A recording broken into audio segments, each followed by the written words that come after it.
You're not going to believe what just went down with the team. Seriously, it feels like things are changing fast and not just on the field. There's a lot happening behind the scenes, and at the same time, the roster is quietly being shaped in ways that could matter more than people think. It's that kind of moment where you can feel something bigger might be building, but you're still trying to figure out exactly what it all means. If you're riding with the team like always, you already know this is the kind of phase that can define what comes next, so stay locked in. Smash that like button and drop a comment. Go Hawks! The Seattle Seahawks were just thrown into one of the most unexpected situations in franchise history. And it's the kind of development that could reshape everything we thought we knew about the future of this organization. Right as the day was getting started, a massive bombshell dropped involving potential ownership changes, and the names being linked are not just wealthy investors or typical ownership groups, but two of the most powerful figures in the entire tech world. According to reports highlighted in the discussion, Mark Zuckerberg and Tim Cook are among those considering bids to purchase the Seattle Seahawks, which immediately sends shockwaves not only through the fan base, but across the entire NFL landscape. This isn't just another ownership rumor. This is the kind of headline that forces you to stop and really think about what the next era of Seahawks football could look like. Now, there's still a lot of uncertainty here. Interest does not guarantee action, and action does not guarantee a completed deal. But the fact that names of this magnitude are even being connected to the Seahawks tells you everything about how valuable this franchise has become. There's already talk that a valuation around $10 billion could realistically be in play, which would place Seattle among the most valuable sports organizations in the world.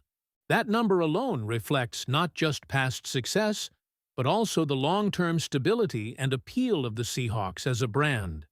And naturally, one of the first concerns fans might have is whether a potential new ownership group would even consider relocating the team. But based on everything discussed, there's no strong indication of that happening. The Seahawks' success, their fan base, and the identity tied to Seattle all point toward the franchise staying exactly where it is. While that ownership storyline continues to develop in the background, the front office hasn't been standing still. The Seahawks made a move that might not grab headlines in the same way, but could quietly play a role in shaping the roster. The team signed tight end Harrison Bryant, a player who brings a very specific skill set to the table. And let's be clear about something right away. This is not a move designed to add another dynamic receiving weapon. Bryant's production as a pass catcher has declined over the years, and that's not where his value lies at this stage of his career. Instead, this signing is about depth, versatility, and physicality. Bryant projects as a tight end 3 or even tight end 4 option, someone who can contribute primarily as a blocker and on special teams. That might not excite fans who were hoping for a splash signing, but it fills a role that every successful roster needs.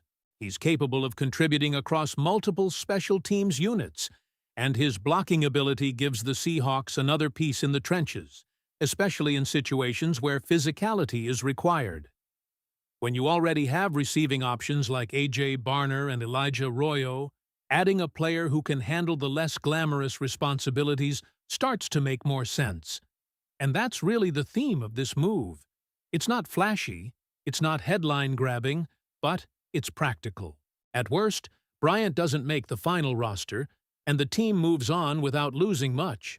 At best, he becomes a reliable depth piece who helps elevate the overall unit.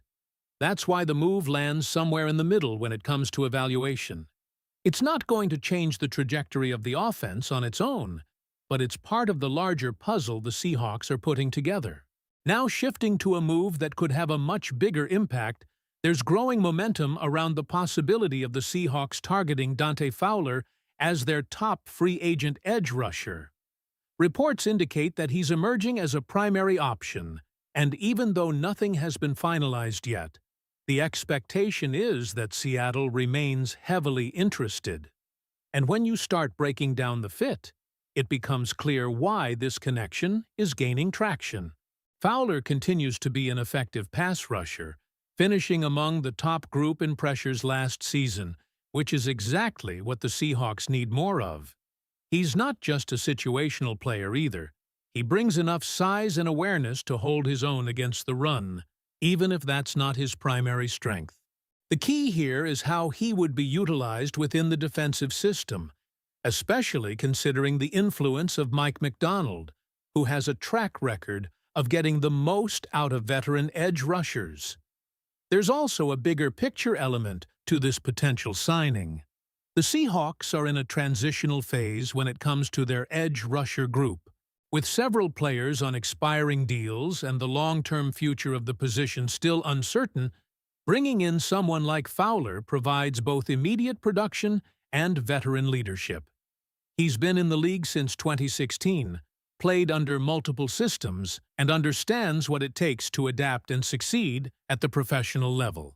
That experience becomes incredibly valuable when you consider the number of young players in the room who are still developing and could eventually take over those roles. So when you look at everything happening right now, it's a mix of massive, potentially franchise-altering news at the ownership level, combined with smaller but meaningful roster decisions that continue to shape the team on the field. The Seahawks are operating on multiple timelines at once, planning for the present, while also keeping an eye on a future that suddenly feels a lot more unpredictable. And that's where things get really interesting, because if you're a Seahawks fan, you're not just watching roster moves anymore, you're watching the possibility of an entirely new era forming right in front of you. From potential ownership changes involving global tech giants to calculated additions like Harrison Bryant and the pursuit of impact players like Dante Fowler, there's a lot unfolding at once. So now the question becomes, with everything happening around this team right now, from ownership rumors to roster building, do you see these developments as the start of something bigger for the Seahawks, or just another phase in their ongoing evolution? And when you continue looking deeper into what this all means for Seattle, it becomes clear that the Seahawks are positioning themselves in a way that blends stability with calculated risk. Because while the ownership headlines grab attention, the moves happening inside the building tell you just as much about where this team is headed. The potential addition of Dante Fowler is not just about plugging a hole. It's about reinforcing an identity that this defense is trying to build under its current direction. You start to picture how Fowler would actually be used on Sundays, and it's not hard to see the appeal. This is a player who still knows how to get after the quarterback, and in today's NFL, that alone carries serious value. But what makes this even more interesting is how he complements the current pieces already in place. He doesn't have to come in and be the guy, he just has to be part of a rotation that can consistently generate pressure. And that's something Seattle has been trying to solidify, especially when you consider how important pass rush is to closing out games. There's also a strategic layer here that can't be ignored. The Seahawks understand that their current edge group may not look the same a year from now. Contracts, age, and performance all play a role in that reality. So bringing in someone like Fowler isn't just about 2026. It's about bridging the gap between what the roster is today and what it might need to become tomorrow.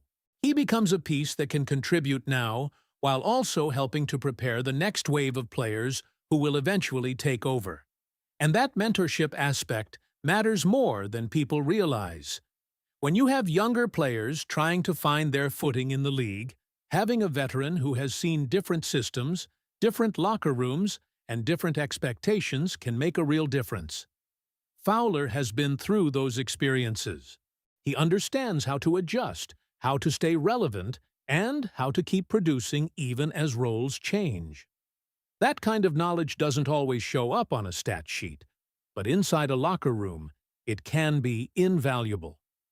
At the same time, the Seahawks are clearly being careful not to overcommit. That's something you can see in both the Bryant signing and the approach to Fowler. These are not reckless moves. They're measured, low-risk decisions that give the team flexibility. And in a league where things can change quickly, flexibility is one of the most important assets you can have. If a move works out, great. You've improved your roster. If it doesn't, you're not stuck dealing with long-term consequences. Now, circling back to the ownership situation, because it's impossible to ignore how much that could influence everything else, there's a fascinating contrast between what's happening on the field and what could happen off of it. On one hand, you have a front office making disciplined, football-focused decisions. On the other, you have the possibility of new ownership coming in with a completely different vision, potentially backed by unprecedented resources. If someone like Mark Zuckerberg or Tim Cook were to actually move forward with a bid and succeed, it would immediately change the perception of the franchise on a global scale. We're talking about leaders of companies that have reshaped entire industries. That kind of influence doesn't just stay in the business world, it could extend into how the team operates, how it invests in technology, analytics, fan engagement, and even how it builds its brand internationally. But with that comes questions. Would that kind of ownership remain hands-off, allowing football decisions to stay with the current leadership? Or would it introduce new philosophies that could alter the direction of the team? And even if the team stays in Seattle, as expected, how might the culture evolve under a completely different ownership structure? These are the kinds of unknowns that make this moment so compelling. Because the Seahawks are not just dealing with one storyline, they're navigating multiple layers of change all at once. You have roster construction, player development, potential free agent additions, and now a looming ownership situation that could redefine the entire organization. And yet, through all of this, the core objective remains the same. Build a team that can compete, that can sustain success, and that can give this fan base something to believe in every single season. The moves we're seeing right now may not all be headline-grabbing on their own, but together they form a picture of a team that is actively trying to position itself for both the present and the future. That's why this period feels so important. Because years from now, we might look back at this stretch and realize it was the turning point, whether that's because of who ended up owning the team or because of the decisions made on the roster that set the foundation for what came next. So keep your eyes on everything, not just the big headlines, but also the smaller moves, the depth signings, the rumored targets, and how all of it connects. Because in the NFL, it's often the combination of those details that ends up defining a season, or even an entire era. Make sure you're locked in, subscribe to the channel, drop a like if you're excited about where this team could be heading, and don't miss the next video that's on your screen right now, because if you want the latest Seahawks updates in real time, this is where you're going to find them first. Go Vikings!